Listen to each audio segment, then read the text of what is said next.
few weeks ago we had a giant protest here against seismic blasting in the Bay Basin.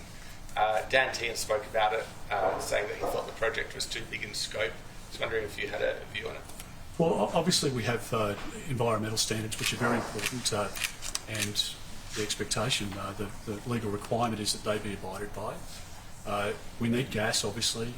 That's a reality of our economy as we transition into a new energy system. We need to make sure that we've got gas, and if you look to a business like this, they require electricity and gas to manufacture and to produce. That's just a reality. Now, we've spoken about the government's renewables only policy, and as we know in a business like this, the solar panels are great during the daytime, but they don't work over night time, and you need to firm up that power. By 2034, we know that 90% of the firming power in our system, that is the 24/7 power, is going out of the system. And so we're going to have a big gap, which is why the energy regulators are saying that we're likely to see blackouts and brownouts and a continuation of price escalation, that is higher electricity bills and higher gas bills under this government's policy.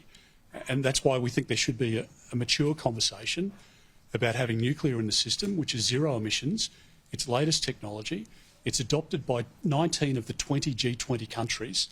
Australia is the only one of the 20 biggest economies in the world not to have nuclear or not to have signed up to having nuclear in their system to firm up renewables.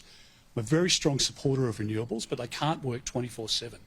I want to believe that the battery can last longer than 2 hours, but the current technology just means that it can't. Well, this factory here would run on batteries. So we need to have a proper, mature conversation. I believe that we can have greener energy. I think we can have more secure and reliable energy, and we can have cheaper electricity if we have nuclear in the mix. The other point, of course, is that the government can't get its way to its international commitments of net zero by 2050 without having the latest generation zero emissions nuclear power in the mix. That's just a hard scientific fact. And so we'll continue this debate. The government can pretend that the lights will stay on, but under Labor your power bills are going to continue to go up, and there is a greater likelihood that we'll see blackouts and brownouts. And think about a shop like this or a factory like this. You can't have a situation where the power's coming on and off. Whilst you're baking sourdough, you can't have a situation where the ovens go off for 20 minutes and then come back on. Businesses just can't work like that. And that's why we're seeing businesses leave Australia at the moment and go offshore, and then we just re-import the product back into Australia.